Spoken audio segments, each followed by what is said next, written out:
Pernahkah kamu berpikir kenapa ada bisnis kecil yang tiba-tiba bisa meledak dalam waktu singkat, sementara yang lain tetap jalan di tempat, meskipun produknya sama-sama bagus? Padahal modal mereka mungkin tidak jauh beda, tapi yang satu bisa punya cabang di mana-mana, dan yang satu lagi masih berjuang jualan di pinggir jalan atau lewat grup WhatsApp. Ada rahasia tertentu yang mereka jalankan. Dan di video ini kita bakal bongkar satu persatu cara cerdas mengubah bisnis kecil jadi besar, tanpa harus menunggu keajaiban. Kalau kamu punya usaha kecil, baik itu jualan online, warung kopi, jasa desain, atau bahkan bisnis kuliner rumahan, kamu wajib banget nonton video ini sampai selesai. Karena setiap langkah yang akan kita bahas nanti bukan cuma sekedar teori, tapi strategi nyata yang sudah terbukti berhasil di lapangan. Bahkan, banyak pelaku UMKM yang dulunya cuma punya satu meja dagangan, kini sudah punya brand sendiri yang dikenal ribuan orang. Dan ingat, membesarkan bisnis itu bukan soal punya banyak uang, tapi soal pola pikir, keputusan yang tepat, dan konsistensi dalam menjalankan strategi. Jadi daripada terus berharap pesaing kamu berhenti jualan, mending fokus saja di sini. Kita mulai dari pondasi terkecil, lalu naik pelan-pelan, sampai bisnis kamu jadi salah satu yang paling bersinar di kategori kamu. Dan tanpa berlama-lama lagi, kita langsung saja ke cara membuat bisnis kecil jadi besar yang pertama, yaitu adalah berhenti jadi penjual, mulailah jadi solusi. Kebanyakan pebisnis kecil terlalu fokus menjual produk. Mereka kemana-mana nawarin barang atau jasa dengan kalimat yang sama, murah, bagus, diskon. Padahal orang tidak beli karena kamu jualan, tapi karena mereka merasa kamu bisa menyelesaikan masalah mereka. Kalau kamu jual skincare, kamu bukan cuma jual krim, tapi solusi buat orang yang tidak percaya diri karena jerawat. Kalau kamu jual kopi, kamu bukan jual minuman, tapi pengalaman istirahat yang menyenangkan. Mulai sekarang, ubah cara berpikir kamu. Setiap produk yang kamu tawarkan, pikirkan masalah apa yang sedang aku bantu selesaikan. Dengan begitu, cara kamu mempromosikan produk juga akan berubah. Kamu tidak lagi sekedar ngomong soal harga, tapi soal manfaat yang orang rasakan. Itu akan membuat bisnismu terasa lebih dekat dan relevan.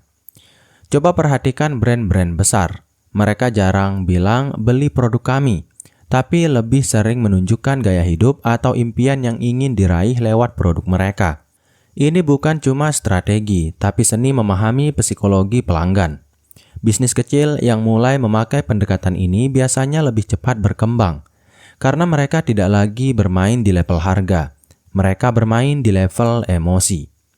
Misalnya, seorang ibu-ibu punya usaha menjual bekal anak sekolah. Dia tidak hanya promosi lewat foto makanan, tapi juga membahas tentang pentingnya nutrisi anak dan bagaimana anak bisa lebih semangat belajar kalau makanannya sehat dan menarik. Apa hasilnya? Dia jadi dikenal sebagai ahli bekal anak, bukan sekedar penjual makanan. Jadi jangan buru-buru jualan. Mulailah dengan menyelesaikan masalah. Saat kamu jadi solusi, orang akan datang dengan sendirinya. Dan saat itu terjadi, bisnis kecilmu akan mulai tumbuh secara organik dan stabil. Kemudian, cara yang kedua adalah buka pintu rezeki lewat data, bukan tebakan. Banyak pelaku usaha kecil masih mengandalkan insting dalam mengambil keputusan. Memang insting penting, tapi kalau semuanya cuma berdasarkan feeling, lama-lama kamu akan jalan di tempat. Bisnis yang besar adalah bisnis yang tahu angka. Mereka tahu produk mana yang paling laku, jam berapa pembeli paling aktif, konten mana yang bikin banyak interaksi. Semua itu tidak bisa didapat dari menebak, tapi dari membaca data. Menurut laporan Hootsuite dan We Are Social 2024, 81,8% pengguna internet Indonesia mencari informasi produk lewat media sosial. Tapi dari angka itu hanya sebagian kecil UMKM yang benar-benar menggunakan insight media sosial untuk menyesuaikan strategi mereka. Padahal fitur seperti Instagram Insight, Facebook Audience, atau Google Analytics bisa jadi kompas yang sangat akurat. Misalnya, kamu punya toko online dan sering posting produk setiap pagi. Tapi ternyata data menunjukkan bahwa audiens kamu justru paling aktif pukul 8 malam. Tanpa data, kamu akan terus posting di waktu yang salah. Akibatnya, konten kamu tenggelam, engagement turun, dan penjualan pun ikut stagnan. Ini bukan soal algoritma semata, tapi soal memahami pola perilaku konsumen kamu. Coba luangkan waktu seminggu sekali untuk melihat data sederhana. Mana postingan yang paling banyak dikomentari, produk mana yang paling sering dibuka, dan dari mana datangnya trafik ke tokomu. Dengan itu, kamu bisa membuat keputusan yang lebih tajam dan menghindari buang-buang waktu serta tenaga di strategi yang tidak efektif. Jadi mulai sekarang, berhenti menebak. Mulailah membaca, angka-angka itu bukan cuma statistik kering, tapi petunjuk arah untuk membawa bisnismu ke level selanjutnya. Kemudian cara yang ketiga adalah jadikan brandmu cerita, bukan sekedar nama. Orang mungkin lupa nama bisnis kamu, tapi mereka tidak akan lupa cerita yang menyentuh hati mereka. Brand yang besar selalu punya cerita kuat di baliknya. Cerita tentang perjuangan, nilai hidup, atau misi yang lebih besar dari sekedar jualan. Kalau kamu hanya mengandalkan logo atau nama keren tanpa makna, maka bisnismu akan sulit diingat. Tapi kalau kamu punya cerita yang bisa orang ceritakan lagi ke temannya, disitulah keajaiban dimulai. Bayangkan kamu punya usaha kerajinan tangan. Alih-alih hanya bilang ini handmade, kamu bisa cerita tentang bagaimana kamu belajar membuat kerajinan ini dari nenekmu di desa. Dan bagaimana setiap produk membawa warisan budaya yang nyaris hilang. Cerita seperti itu menciptakan koneksi emosional, membuat pelanggan merasa ikut ambil bagian dalam misi yang kamu bawa. Banyak orang membeli bukan karena butuh, tapi karena mereka merasa nyambung. Itulah kekuatan storytelling. Dalam dunia bisnis yang semakin kompetitif, produk bagus saja tidak cukup. Tapi produk yang punya cerita, itu bisa jadi pembeda yang sangat kuat. Kamu tidak harus punya kisah dramatis. Cukup cerita jujur dan autentik tentang perjalananmu membangun usaha ini.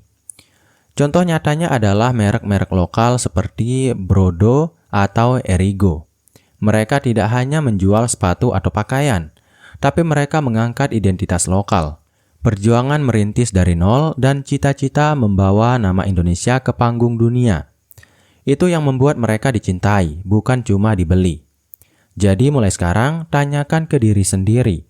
Apa cerita di balik brandku? Apa yang membuat aku berbeda dan layak dikenang? Dari situlah kamu mulai membangun bukan sekedar bisnis, tapi sebuah warisan yang akan terus hidup di hati pelanggan. Kemudian cara yang keempat adalah cari kolam baru sebelum ikanmu habis. Salah satu kesalahan pebisnis kecil adalah terlalu nyaman di pasar yang itu-itu saja. Mereka berjualan ke orang yang sama, di tempat yang sama dengan cara yang sama, terus-menerus. Padahal semua pasar punya batas. Kalau kamu terus mengandalkan pelanggan yang sama tanpa menjangkau audiens baru, cepat atau lambat bisnismu akan mengalami stagnansi. Ibaratnya kamu sedang memancing di kolam kecil yang makin lama makin sepi ikan. Mulailah berpikir, siapa lagi yang bisa tertarik dengan produkku, tapi belum pernah aku sapa. Bisa jadi kamu selama ini hanya menyasar anak muda, padahal produkmu juga cocok untuk segmen usia lebih dewasa. Atau kamu hanya berjualan lewat Instagram, padahal banyak pelanggan potensial yang lebih aktif di TikTok atau marketplace seperti Shopee dan Tokopedia.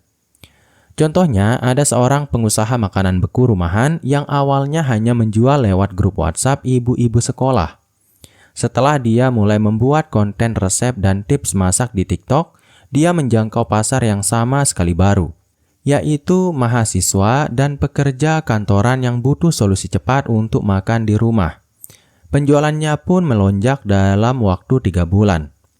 Menemukan kolam baru bukan berarti meninggalkan yang lama.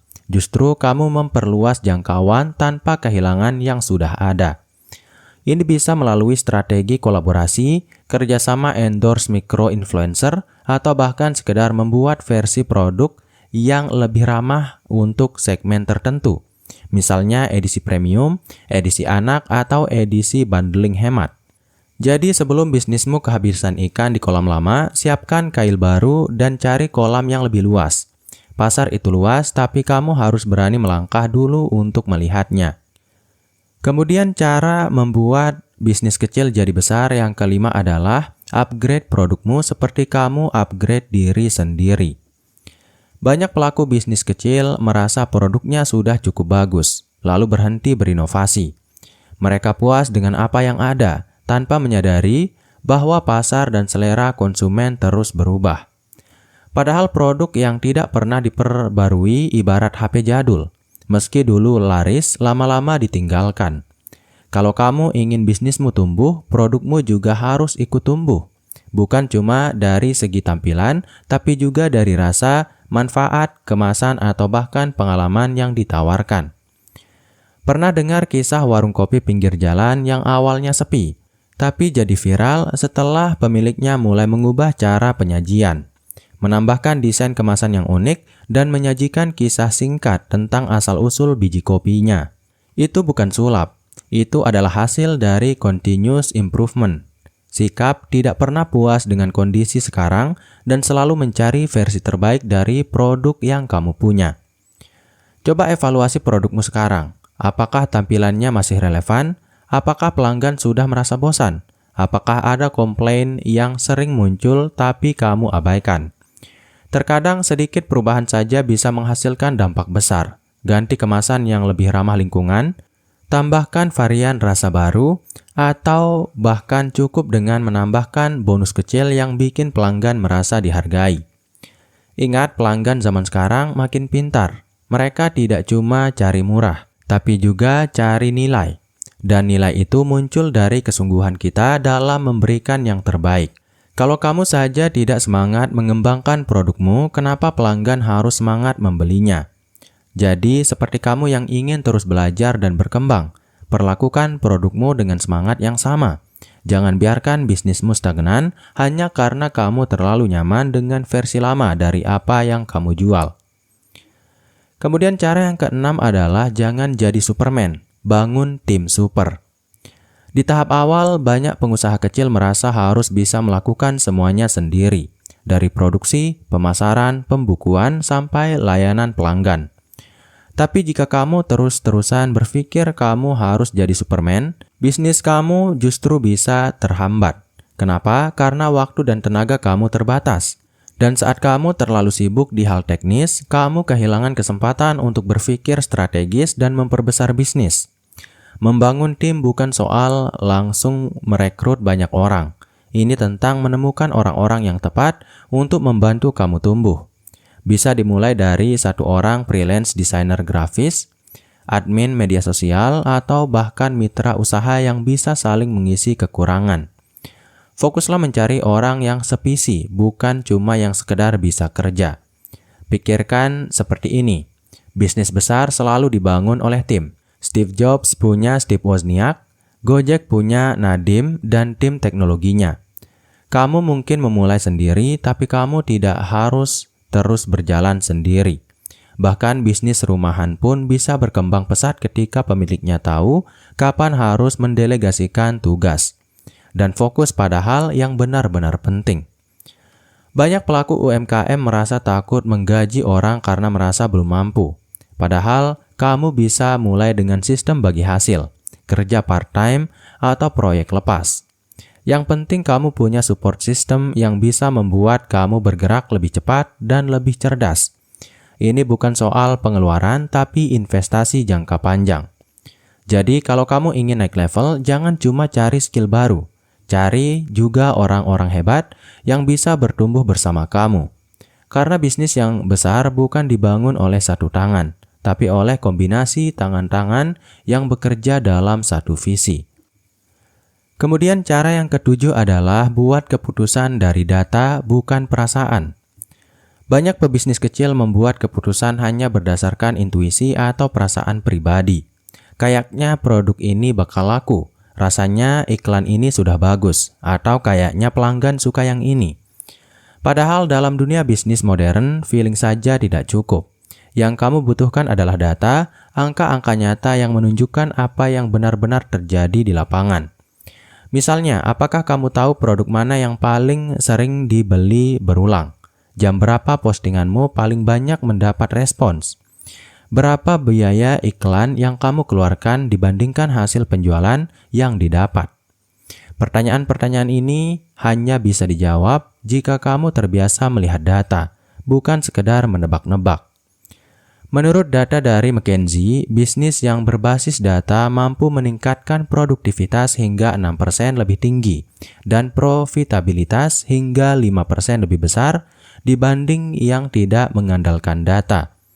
Ini artinya kamu bisa mengambil keputusan yang lebih tepat, menghindari kesalahan mahal, dan menyesuaikan strategi lebih cepat saat kondisi berubah. Kamu tidak harus langsung jadi ahli analisis. Mulailah dari hal sederhana. Gunakan Google Analytics untuk blog atau websitemu. Pelajari insight Instagram atau TikTok untuk tahu jenis konten apa yang disukai. Dan buat laporan keuangan bulanan walaupun sederhana. Semua itu akan membentuk kebiasaan berpikir logis dalam mengembangkan bisnis. Jadi mulai sekarang biasakan bertanya, apa datanya? Sebelum mengambil keputusan penting. Dengan begitu, kamu bukan hanya membesarkan bisnis, tapi juga membangunnya di atas fondasi yang kuat dan rasional. Bisnis yang tahan lama lahir bukan dari tebakan, tapi dari ketepatan. Kemudian cara yang ke-8 adalah bangun komunitas, bukan cuma customer. Kebanyakan pelaku bisnis kecil terlalu fokus mengejar penjualan, sampai lupa bahwa loyalitas pelanggan dibangun dari koneksi, bukan hanya transaksi. Ketika kamu cuma melihat pelanggan sebagai pembeli, hubungan yang terbangun akan pendek. Tapi ketika kamu memperlakukan mereka sebagai bagian dari komunitas, kamu sedang membangun fondasi jangka panjang. Coba bayangkan sebuah warung makan sederhana yang bukan hanya dikenal karena enaknya dimakan, tapi juga karena suasana hangat dan akrab yang dirasakan pelanggannya. Mereka datang bukan cuma karena lapar, tapi karena merasa pulang. Ini bukan tentang harga termurah atau diskon terbesar. Ini tentang rasa dimiliki, dan rasa itu muncul dari komunitas.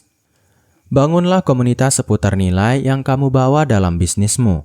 Misalnya, kalau kamu jualan produk ramah lingkungan, buat forum kecil di media sosial, tempat pelanggan bisa saling berbagi tips hidup minim sampah. Kalau kamu punya bisnis kuliner, buat grup berbagi resep atau testimoni lucu pelanggan. Di situ pelanggan merasa terlibat dan dihargai, bukan sekedar dipakai untuk angka penjualan. Banyak brand besar lahir dari komunitas kecil yang solid. Contohnya, Erigo pernah memulai dari komunitas anak muda pecinta fashion streetwear lokal. Komunitas ini kemudian menyebarkan brand itu ke lebih banyak orang melalui cerita, bukan iklan. Dan seperti yang kita tahu, cerita yang menyentuh akan jauh lebih kuat daripada promosi yang mahal. Jadi mulai sekarang, jangan hanya bertanya bagaimana caranya menjual lebih banyak. Tapi tanyakan juga bagaimana caranya membuat mereka ingin kembali lagi dan membawa orang lain. Jawabannya ada di komunitas. Kemudian cara yang ke-9 adalah jual cerita, bukan hanya produk. Di tengah banjirnya pilihan produk serupa, pelanggan seringkali tidak memilih yang terbaik, tapi yang paling mengena di hati. Nah, inilah kekuatan storytelling. Ketika produkmu bukan sekedar barang, tapi punya cerita yang membuat orang merasa terhubung. Cerita menciptakan emosi dan emosi menciptakan keputusan pembelian. Misalnya, kamu menjual kue kering. Kue kering itu bisa saja sama seperti ratusan kue lainnya di pasaran. Tapi begitu kamu bercerita bahwa resepnya warisan nenekmu dari kampung, dibuat dengan tangan sendiri, dan hanya dijual dalam jumlah terbatas untuk menjaga kualitas, maka kue itu berubah dari sekedar makanan jadi pengalaman. Orang membeli bukan karena lapar, tapi karena ingin ikut merasakan cerita itu. Brand besar seperti Apple bahkan sudah lama menjual emosi, bukan sekedar produk. Mereka menjual inovasi, gaya hidup kreatif, keberanian berbeda. Padahal banyak fitur bisa ditiru, tapi cerita dan filosofi merek itu yang membuat mereka terus tumbuh besar. Bahkan UMKM pun bisa menerapkan ini, asal tahu apa nilai yang ingin disampaikan lewat produk mereka. Kamu bisa mulai dari hal sederhana. Tuliskan asal-usul bisnismu, perjuanganmu membangunnya, atau filosofi di balik produk yang kamu jual. Ceritakan lewat media sosial, di balik kemasan produk, atau bahkan dalam caption yang konsisten. Semakin jujur dan menyentuh ceritamu, semakin besar kemungkinan orang ingin membagikannya ke orang lain. Ingat, pelanggan tidak akan selalu ingat harga produkmu, tapi mereka akan ingat bagaimana mereka merasa saat membelinya. Maka jangan hanya jual produk, jual cerita yang bisa dikenang dan dibagikan. Kemudian, cara membuat bisnis kecil jadi besar yang terakhir atau yang ke-10 adalah pikirkan masa depan, tapi bertindak hari ini. Banyak pengusaha kecil yang terjebak di rutinitas sehari-hari, sampai lupa bahwa membangun bisnis besar butuh visi yang jelas dan langkah nyata sekarang. Jangan cuma bermimpi punya bisnis besar, tapi juga susun rencana nyata untuk mencapainya. Visi tanpa aksi tetap hanya mimpi kosong. Bayangkan kamu sedang menanam pohon. Jika kamu hanya menanam dan tidak menyiram, pohon itu tidak akan tumbuh. Begitu pula bisnis, butuh perawatan setiap hari. Jangan menunda investasi waktu, tenaga, dan ide. Mulai dari hal kecil yang bisa kamu kerjakan hari ini. Entah itu memperbaiki layanan pelanggan, menguji strategi pemasaran baru, atau belajar skill yang relevan. Menurut survei terbaru dari Statista, 82% bisnis yang bertahan lebih dari 5 tahun adalah bisnis yang punya rencana pertumbuhan dan evaluasi rutin. Ini membuktikan bahwa keberhasilan bukan hanya soal produk atau modal, tapi soal mindset dan konsistensi. Jadi mulailah biasakan buat jadwal evaluasi mingguan. Catat apa yang sudah berjalan dan apa yang perlu diperbaiki. Kamu juga perlu ingat bahwa kegagalan adalah bagian dari proses. Jangan takut salah, tapi gunakan kegagalan sebagai pelajaran berharga. Banyak pebisnis sukses justru memulai dari kegagalan berkali-kali sebelum akhirnya menemukan formula yang tepat. Sikap pantang menyerah inilah yang membedakan antara yang bertahan dan yang menyerah. Jadi, pikirkan masa depan bisnismu dengan jelas. Tapi, jangan lupa, masa depan itu dibentuk dari apa yang kamu lakukan hari ini. Jangan tunggu sempurna untuk mulai, karena setiap langkah kecil membawa kamu lebih dekat ke bisnis besar yang kamu impikan. Sekarang kamu sudah tahu 10 cara efektif untuk mengubah bisnis kecil menjadi besar. Tidak ada jalan instan, tapi dengan strategi yang tepat dan konsistensi, peluang untuk tumbuh itu sangat nyata. Ingat, setiap langkah kecil yang kamu ambil hari ini adalah pondasi masa depan bisnismu. Bisnis besar tidak dibangun dalam sehari, tapi dari proses belajar, mencoba, dan beradaptasi yang terus-menerus. Jangan takut untuk gagal, karena di dalam kegagalan itulah tersimpan pelajaran berharga yang akan menguatkan kamu. Jadikan setiap tantangan sebagai kesempatan untuk berkembang dan menjadi lebih baik. Terus semangat, jangan mudah menyerah, dan selalu buka mata terhadap peluang baru. Dengan visi yang jelas dan kerja keras yang konsisten, bisnis kecil kamu bukan hanya bisa bertahan, tapi juga berkembang pesat. Terima kasih telah mengikuti video ini sampai akhir. Jangan lupa untuk like, komen, dan bagikan pengalamanmu di kolom komentar. Sampai jumpa di video berikutnya, dan jangan lupa untuk share video ini ke teman-teman kamu yang kamu rasa membutuhkan. Karena saya yakin di luar sana ada banyak sekali orang yang sedang memulai UMKM, tapi masih banyak melakukan kesalahan atau tidak tahu caranya bagaimana untuk membuat bisnis mereka menjadi lebih besar dari sebelumnya. Oleh karena itu, bagikan video ini ke teman-teman kamu dan bahkan ke keluarga kamu. Dan mungkin itu dulu untuk video kali ini. Jangan lupa untuk subscribe. Sekian, wassalam.